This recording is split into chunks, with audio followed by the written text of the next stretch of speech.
Ecojó Bobô, Ecojó Agé Agéina. Bom dia de Agé, Xalu, dia de negócios. No Brasil, dia dos namorados. Né? É, se você vai saudar seu namorado em Yorubá, né? Ecojó Awon Ololufo. Mas, na Nigéria, não é dia dos namorados hoje. É 14 de fevereiro, porque eles pegaram o ritmo americano, né? Happy Valentine's Day, dia de São Valentim, que é dia 14 de fevereiro. Então existe essa controvérsia de datas. Mas a expressão Equojó, feliz dia, né? Awon, o pluralizador, Ololufo. Ololufo, ele tem uma conotação bastante pesada com relação a essa situação dos enamorados. Soa como amante, enamorado, apaixonado, ifé, monifé, conifé, aquele que gosta, meu coração sabe que eu gosto de você, né? Okami, Nifé, Ré, meu coração sabe que gosta de você. Né? Então hoje, se você quer fazer um ar assim pro seu namorado, uma pessoa que você gosta, principalmente no Brasil que tem essa conotação de namorado ter que ter um envolvimento físico, emocional, sexual e com promessa de casamento. Nos outros países, também na Nigéria, há aqueles que são de ramificação católica, que festejam o dia de São Valentim, que é dia 14 de fevereiro, lá o dia dos namorados. Para nós é aqui um dia antes do dia de Santo Antônio, que Santo Antônio seria aquele que une os enamorados, né? É, você pode dizer Equojó, Awon, Olulufo, feliz dia dos enamorados. Em Yorubá fica bonito, é uma coisa diferente. Né? Na Nigéria, no dia de São Valentim, que é 14 de fevereiro, as pessoas mandam flores, né? Adodô, flores, mandam emu, vinho, vinho de palma, né? Emu também soa como tomar. Emu, emu, tomar o vinho. Então as pessoas mandam presentes, cestas de flores, adodô, flores, né? Mandam vinho, emu, para as pessoas que gostam. Não só especificamente para quem se tem uma relação. Porque a própria relação emocional na Nigéria ela tem outras regras.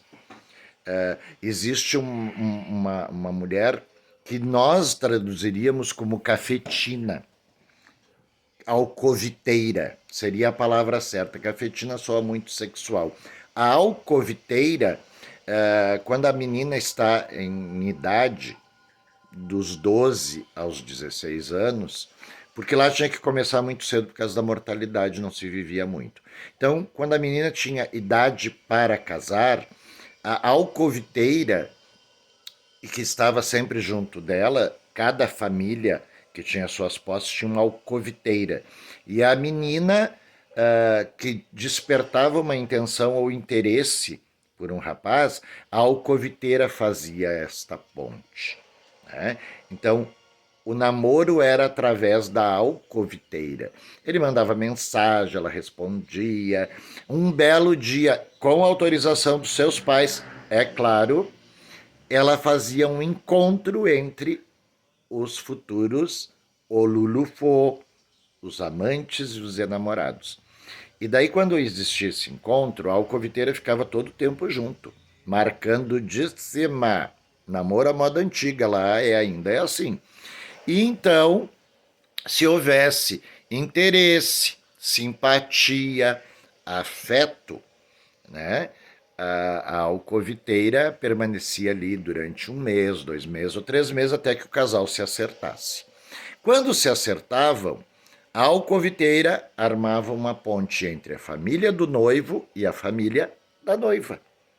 E então eles podiam ter um encontro entre as famílias, aonde preservavam distância. Sendo dessa maneira, no momento que decidissem se casar, que ela ia se tornar Iauô, ia se tornar mulher, existia todo um processo. Neste processo, né, existia o pagamento do dote. O pai da noiva pagava um dote para a família do noivo. Existiam muitos acordos, né? Além da relação emocional, existia também a relação financeira e social, né? Famílias de uma mesma Iba-orixá, de uma mesma tribo, ou famílias reais com envolvimento com famílias compatíveis. E então, se era uma família de posses, era realizado uma coisa chamada ipoeté. O ipoeté é o banquete do casamento, aonde a noiva, junto à alcoviteira e todas as Yazunlás, a Ayabá, a Nilé, a rainha da casa, a esposa do pai, a mãe da menina, ensinavam os comportamentos físicos, emocionais e a maneira de tratar e cuidar do seu marido. Realizado o ipoeté, onde ela entrava com uma bacia, dependendo da posse de cada um, com uma bacia grande na cabeça, com panos dourados, Ibaô, Ibaô, Xumareuá, Hemofidé, Fidé Nomi, Ibaô, Ibaô, Xumareuá. Que linda se vê a noiva com sua cabaça de presentes do seu casamento. E ali as pessoas depositavam presentes, tocavam o dinheiro no corpo, o dinheiro voltava, colocavam ali, colocavam joias, dependendo do progresso familiar, né? Muitas pessoas davam criação para o novo casal, gado, sementes, sabe? Era uma coisa bem completa. Então, a noiva tinha uma comida chamada ipeté, a comida especial da noiva, feita com issu pilado, o inhame pilado cozido com dendê, um pouquinho de mel, camarão seco.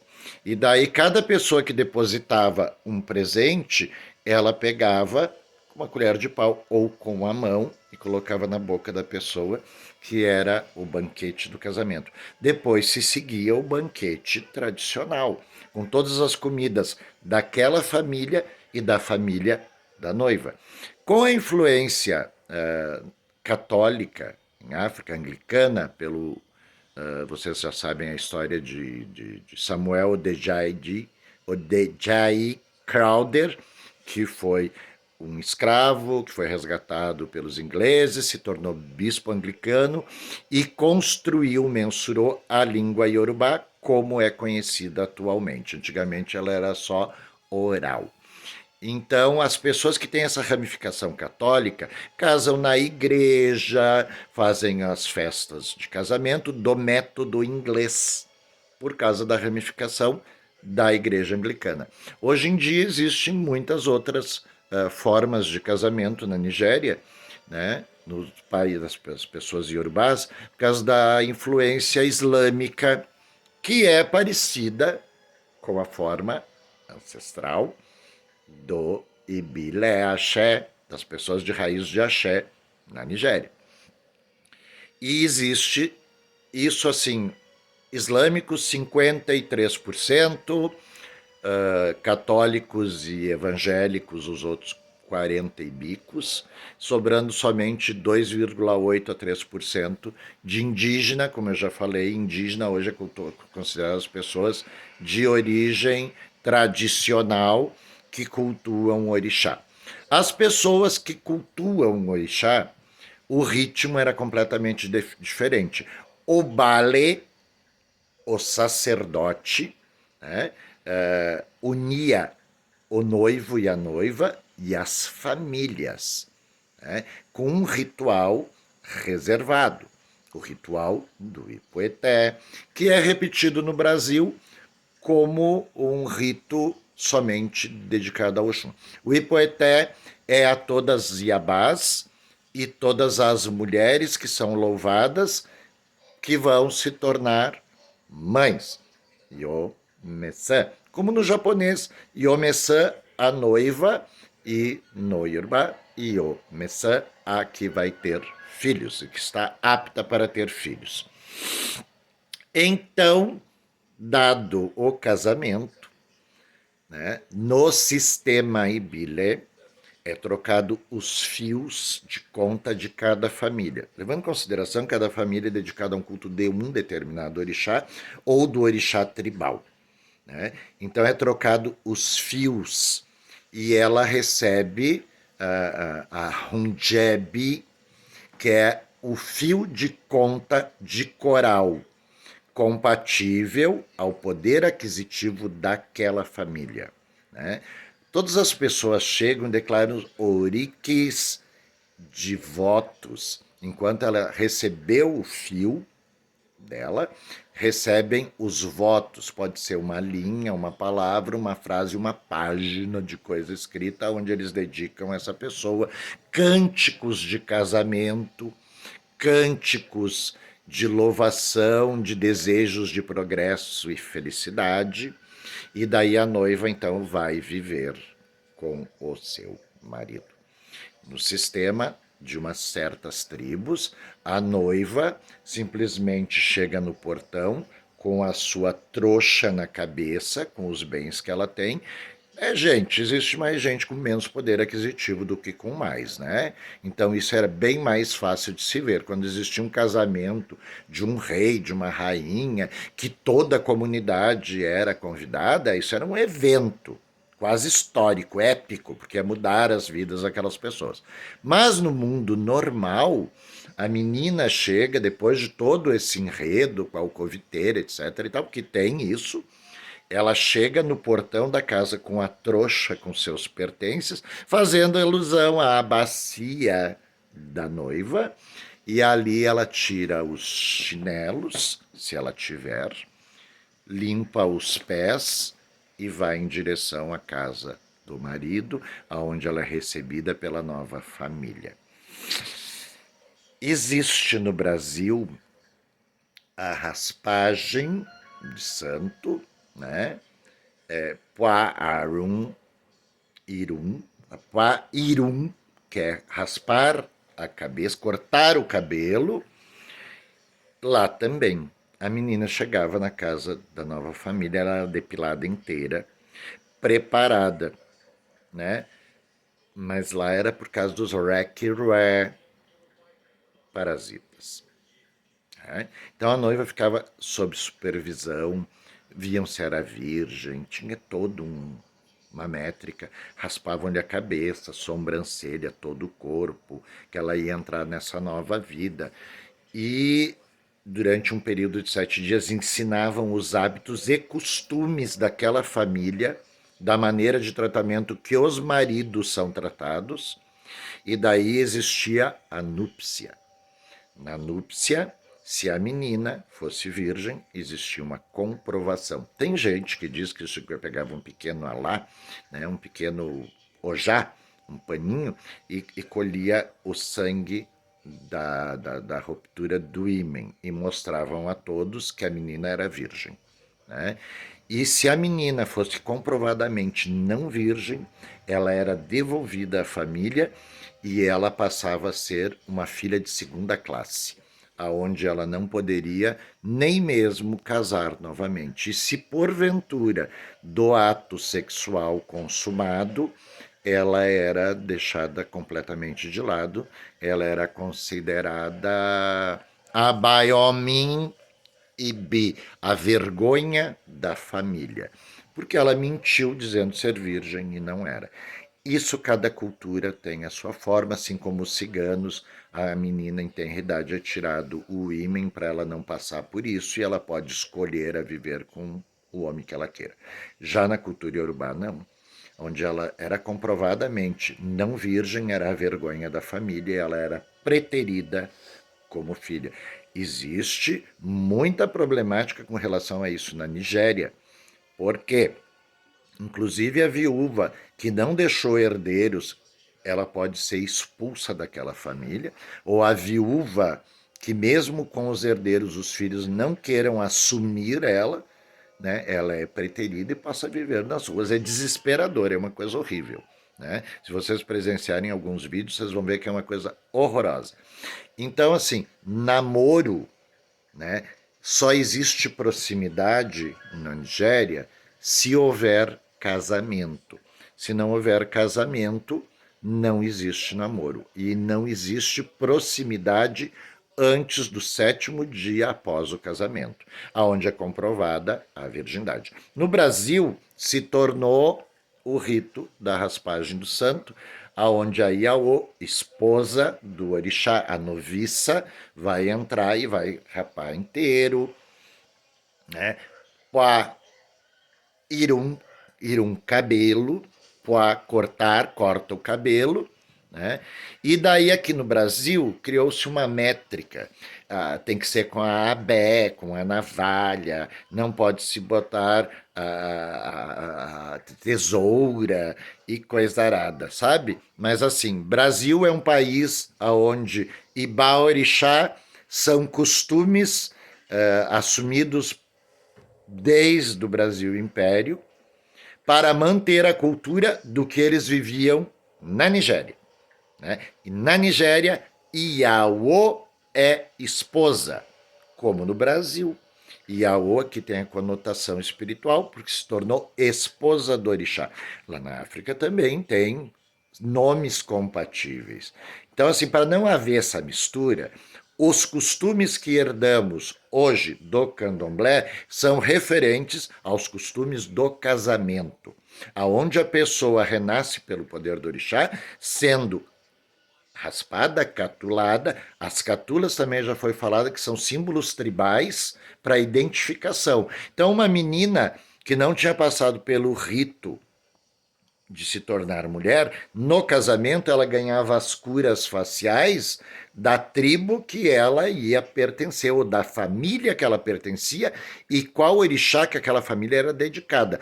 Ela passa a não fazer parte da família anterior, porque ela já levou a parte dela da herança que foi dada para o marido administrar. Né? Então tem esse evento, tanto social, como político, como financeiro, como em todo lugar.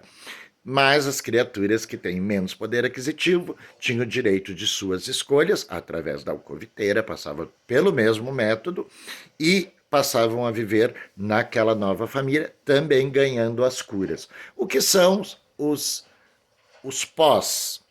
Os pós são elementos que ajudam na cicatrização daquelas curas, daqueles cortes rituais. No Brasil também se tornou algo misterioso, sagrado, mas na África não, era um pó para cicatrização. Né? Obviamente, tudo imbuído de muita força e muito axé, porque determinados elementos eram usados para fixação, como existe o abana, a buana, que corta o punho e coloca um pó que é feito de ori, semente de acaxé, que é o algodão, né, a semente do algodão, e 3 requiré. Requiré. Requiré é um parasita. Aquilo que vive de uma outra criatura é um parasita. Requiré, uma pulga, um mosquito, né? Mas aí nesse caso eram 3 pulgas, 3 grãos de acaxé e oriaguton, da cabeça do carneiro, e daí colocava no punho daquela pessoa, se eles achavam que ela trazia como uma herança de família caminhos de perda. Então isso se tornou no Brasil também. Essa situação antropológica, dessa variação antropológica, aconteceu por uma questão geográfica e da imposição pela escravatura no Brasil, aonde as pessoas, para manter os hábitos que conheciam em África, transformaram isso em liturgia. Raspagem do Iaô se tornar a noiva, a esposa, liturgia no Brasil, costume na Nigéria. Curas, representatividade das suas tribos, Brasil, iniciação. Recolhimento, 7 dias. Por que 7 dias? Porque durante os 7 dias na Nigéria, a Iaô, a esposa, ia aprender como lidar com aquela nova família que ela ia viver. Né? Aqui, recolhimento é Aon, segredo. Por quê? A pessoa vai aprender como lidar com o orixá daquela família que ela passa a viver. A primeira, Abé, Poá, Irum, a primeira navalha que raspa o Iaô. Lá na África, a pessoa só tem um marido. É só uma vez esposa. Depois ela não é mais nada. Ela pode se tornar viúva. Se ela for abandonada por não ser mais virgem, ela é Baiomin, ela é Baiomin Ibi, a vergonha da família. No Brasil, as pessoas não respeitam esse hábito. Isso é um evento antropológico, sociológico. Pulam de um lesse para outro, mas a primeira navalha que fez é Ocon, Abé, Pá, Irum. A primeira navalha que raspou a cabeça é a que conta. E é a que conta tempo, período de santo. Lá na Nigéria, depois que a noiva passava pelos todas essas instruções da família e que ela era considerada então virgem pura, né? Inclusive no candomblé antigo a criança só era feita ser pura, não virgem, pura sem receber orô nenhum, né? O Icomojadê, o ato de Ossoloromorukó, de receber o nome, era feito pelo Bale, né? No nascimento da criança. Né? Esse era o nome próprio. O nome que ela ia ganhar depois, nas transições de criança para menina, de menina para adolescente, de adolescente para mulher, ela também ganhava outros nomes. O nome Abissuru Coabissu, que é o nome que a família ia chamar ela, né, também tem peso. Então, uma pessoa pode ter no sistema antigo de 6, 10, 12 nomes, sendo que um dos nomes, né, o Oruko, Oriki, ela pode ter uma linha ou 10 frases referente a ela e a família dela, ao nascimento e da família que ela veio. Né? Como existe também no sistema árabe o Ibi, né? Ibi nascido de. Também existe esse tipo de oruco. Nasceu de, e de. Então, a criatura recebia também o nome do marido, né, da família do marido, e às vezes suprimindo toda a família dela. Então, tem que se observar isso também. Um outro fato que no momento em que era feito o casamento e depois ela era comprovada grávida, as famílias se reuniam, faziam um jantar, tipo 3 meses depois, que tem a ver com o xirê, a apresentação. Então, era feita essa representatividade, onde as famílias se encontravam, faziam um jantar e depois partiam, e a menina só tinha direito de voltar a frequentar a casa da sua família 1 ano depois, junto com marido ou alcoiviteira. Mas isso tudo é só para fazer a alusão ao Dia dos Namorados no Brasil, que é hoje, e na África, então, é dia 14 de fevereiro, dia de São Valentim, e feliz Dia dos Namorados para vocês!